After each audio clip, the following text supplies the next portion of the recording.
ಅದರ ಆಧಾರದ ಮೇಲೆ ನಾನು ಮುಂದುವರೆದು ನನ್ನ ಪರವಾಗಿ ವಾದಿಸಲು ಬಂಗಾರಪೇಟೆ ಕೋಲಾರ ಮುಖ್ಯ ರಸ್ತೆಯಲ್ಲಿರುವ ಸಂಗೀತ ಮೊಬೈಲ್ನ 1ನೇ ಅಂತಸ್ತಿನ ಕಟ್ಟಡದಲ್ಲಿರುವ ಶ್ರೀ ಎನ್ ನಾರಾಯಣಪ್ಪ ವಕೀಲರು. ಇವರು ಮೂಲತಃ ಕುಟ್ಟಹಳ್ಳಿ ಗ್ರಾಮ, ಬೂದಿಕೋಟೆ ಹೋಬಳಿ, ಬಂಗಾರಪೇಟೆ.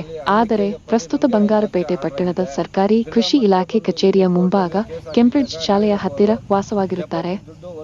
ಹೀಗಿರುವಾಗ ದಿನಾಂಕ 6 ಜುಲೈ 2023ರಲ್ಲಿ ನನ್ನ ಪರವಾಗಿ ವಕಾಲತುನಾಮೆಯನ್ನು ವಕೀಲರಾದ ಎಸ್ ನಾರಾಯಣಪ್ಪನವರು ಸಲ್ಲಿಸಿರುವುದು ಸರಿಯಷ್ಟೇ. ಅದರಂತೆ ಮುಂದುವರೆದು ನನ್ನ ದೂರು ನನ್ನ ಪರವಾಗಿ 7 ಸೆಪ್ಟೆಂಬರ್ 2023ರಂದು 5 ಲಕ್ಷ ಮತ್ತು 5,000 ರುಗಳು ಸರ್ಕಾರಕ್ಕೆ ವೆಚ್ಚವಾಗಿ ಪರಿಗಣಿಸಿ ಸದರಿ ಹಣವನ್ನು ನೀಡಿದ ಪಕ್ಷದಲ್ಲಿ 6 ತಿಂಗಳ ಕಾಲ ಜೈಲುವಾಸ ಶಿಕ್ಷೆಯಾಗಿರುತ್ತೆ.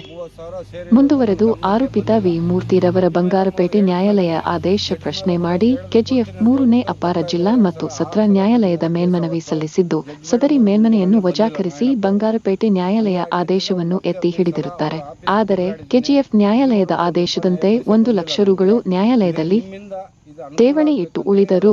2 ಲಕ್ಷಗಳನ್ನು ನನ್ನ ವಕೀಲರಾದ ಎನ್ ನಾರಾಯಣಪ್ಪರವರು ಆರೋಪಿಯಿಂದ ಪಡೆದುಕೊಂಡಿರುತ್ತಾರೆ.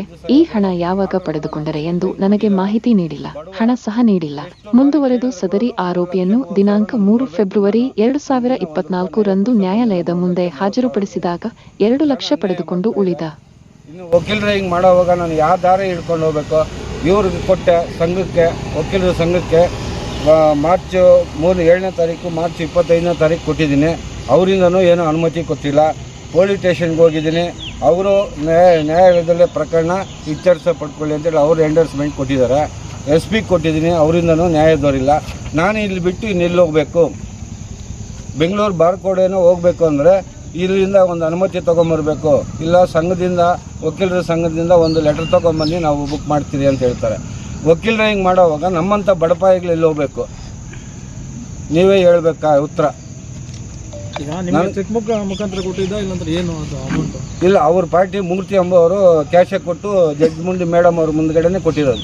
2 ಲಕ್ಷ ಒಂದು ಸಲ, 1,30,000 ಒಂದು ಸಲ. ನನಗೆ ಜಡ್ಜ್ ಮೇಡಮ್ ಅವರಿಂದ 70,000 ಬಂದಿದೆ. 24 ಎರಡನೇ ತಿಂಗಳು 25ರಲ್ಲಿ. ಕೋರ್ಟ್ ಕಡೆಯಿಂದ ನನ್ನ ಅಕೌಂಟ್ಗೆ 1 ಲಕ್ಷ ಬಂದಿದೆ. 5 ಲಕ್ಷದಲ್ಲಿ 1,70,000 ನನಗೆ ಬಂದಿದೆ. 3,30,000 ನಾರಾಯಣಪ್ಪ ಅವ್ರ ಕಡೆ ಇದೆ. ಎನ್ ನಾರಾಯಣಪ್ಪ ವಕೀಲರ ಕಡೆ ಇದೆ. ಕೊಡ್ತೀನಿ. ಇವಾಗ ಒಂಥರ ಮೊನ್ನೆ ಹೋಗಿ ಕೇಳಿದ್ರು, 2 ಆದಮೇಲೆ ಫೆಬ್ರವರಿ ಆದಮೇಲೆ ಆಯ್ತು ನೋಡೋಣ ಹೋಗು, ನಿನ್ನ ಕೈಗೆ ಏನಾಗುತ್ತೆ ನೋಡ್ತೀನಿ, ಅದನ್ನು ಒಂಥರ ಮಾತಾಡ್ತಾರೆ ಕೇರ್ಲೆಸ್ ಆಗಿ. ಆಫೀಸ್ಗೆ ಹೋದ್ರೆ ಸಿಗೋದಿಲ್ಲ, ಸಾಯಂಕಾಲ ಹೋದ್ರೂ ಸಿಗೋದಿಲ್ಲ. ಚೆಕ್ ಬೌನ್ಸ್ ಕೇಸ್ ಇದು. ಮುಂದೆ ಚೆಕ್ ಬೌನ್ಸ್ ಕೇಸು. ನನ್ನ ಕಡೆ 5 ಲಕ್ಷ ಕೊಡಬೇಕಂತೇಳಿ ಮೂರ್ತಿಯಿಂದ ನನಗೆ 5 ಲಕ್ಷ ಕೋರ್ಟಲ್ಲಿ ಆದೇಶ ಆಗಿತ್ತು. ಅದರಲ್ಲಿ ತಿರ್ಗಾ ಮತ್ತೆ ಅಪೀಲ್ ಹೋದ ಕೆಜಿಎಫ್ಗೆ, ಯಾರೋ ಮೂರ್ತಿ ಅನ್ನೋರು. ಅಲ್ಲಿನೂ ಕೆಜಿಎಫ್ ಕೋರ್ಟಲ್ಲಿ ನನ್ನ ಕಡೆನೇ 5 ಲಕ್ಷ ಆಯಿತು. 3ನೇ ಬಾರಿ ಇಲ್ಲಿ ಬಂದು ತಿರ್ಗಾ ಅಪೀಲ್ ಇದು ಕೇಸ್ ಹಾಕಿದಾಗ ಡೆಪಾಸಿಟ್ ಮಾಡಿದರು ಯಾರೋ ಮೂರ್ತಿ ಅನ್ನೋರು 1 ಲಕ್ಷ. ಆ 1 ಲಕ್ಷ ನನ್ನ ಅಕೌಂಟಿಗೆ ಬಂದಿದೆ. ಇನ್ನು 4 ಲಕ್ಷದಲ್ಲಿ 3,30,000 ನಾರಾಯಣಪ್ಪನ ತೊಗೊಂಡಿದ್ದಾನೆ ವಕೀಲರು. ಇನ್ನೂ 70,000 ಜಡ್ಜ್ ಮೇಡಮ್ ಅವರು ನನ್ನ ಮುಂದ್ಗಡೆನೇ ಕೊಡಿಸಿ ಪಾರ್ಟಿಯಿಂದ ಅವ್ರನ್ನ ಬಿಡುಗಡೆ, ಮೂರ್ತಿಯವನವ್ರನ್ನ ಬಿಡುಗಡೆ ಮಾಡಿ ಕಳಿಸಿದ್ರೆ ಕೇಸು ಕ್ಲೋಸ್ ಮಾಡಿದ್ರು. ಹಂಗಾಗಿ ತಿರ್ಗಾ ಪೊಲೀಸ್ ಸ್ಟೇಷನ್ಗೆ ಹೋದೆ. ಅಲ್ಲಿ ನ್ಯಾಯ ದೊರಕಿಲ್ಲ. ನ್ಯಾಯಾಲಯದಲ್ಲಿ ಪ್ರಕರಣ ದಾಖಲೆ ಮಾಡಿಕೊಳ್ಳಿ, ಅಲ್ಲೇ ಸಿದ್ಧಾರ್ಥ ಮಾಡಿಕೊಳ್ಳ್ರಿ ಅದು. ಅದಕ್ಕೋಸ್ಕರ ತಿರ್ಗಾ ಮತ್ತೆ ನ್ಯಾಯಾಲಯಕ್ಕೆ ಬಂದು ಇವತ್ತು ಪ್ರಕರಣ ದಾಖಲೆ ಆಗಿದೆ. 27ನೇ ತಾರೀಕು ಜಡ್ಜ್ ಸಾಹೇಬರು ಏನೋ ಒಂದು ತೀರ್ಮಾನ ಮಾಡೋಣ, ಆರ್ಡರ್ ಕೊಡ್ತೀನಿ ಅಂತ ಹೇಳಿದ್ದಾರೆ. ಅದು ಬಂದ ಮೇಲೆ ಕಾನೂನು ಪ್ರಕಾರ ಏನಿದೆಯೋ ಬಾರ್ಕೋಡ್ಗೆ ಹೋಗ್ಬೇಕಾ, ಹೈಕೋರ್ಟ್ಗೆ ಹೋಗ್ಬೇಕೋ ಮುಂದೆ ಹೋಗ್ತೀವಿ.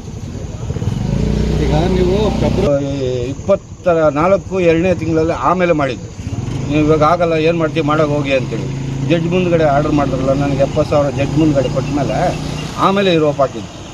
ಸರ್, ಇನ್ನೊಂದ್ಸಲ ನಾವು ಪೊಲೀಸ್ ಕಂಪ್ಲೇಂಟ್ ಕೊಡ್ಬೋದಾಗಿತ್ತಲ್ವ? ಸರ್, SP ಕೊಟ್ಟಿದ್ದೀನಿ, KGF 2 ಕಡೆ ಕೊಟ್ಟಿದ್ದೀನಿ, ನಮ್ಮ ಬಂಗಾರಪೇಟೆ ಪೊಲೀಸ್ ಸ್ಟೇಷನ್ಗೆ ಕೊಟ್ಟಿದ್ದೀನಿ, ಅವ್ರ ಸಂಘಕ್ಕೆ ಕೊಟ್ಟಿದ್ದೀನಿ.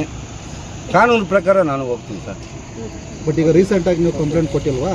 ರೀಸೆಂಟಾಗಿ ಕೊಟ್ಟಿದ್ದೀನಿ.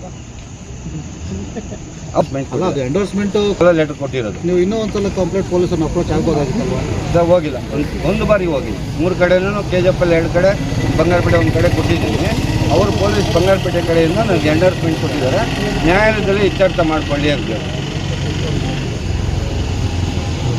ಕೊಟ್ಟಿಲ್ಲ ಅಂದರೆ ಏನು ಮಾಡ್ತೀರಾ ಸರ್ ಫೈನಲ್ ಆಗಿ? ಮುಂದೆ ಕಾನೂನು ಏನಿದೆ ಅದ್ರ ಮೇಲೆ ಹೋಗ್ತೀನಿ ಸರ್.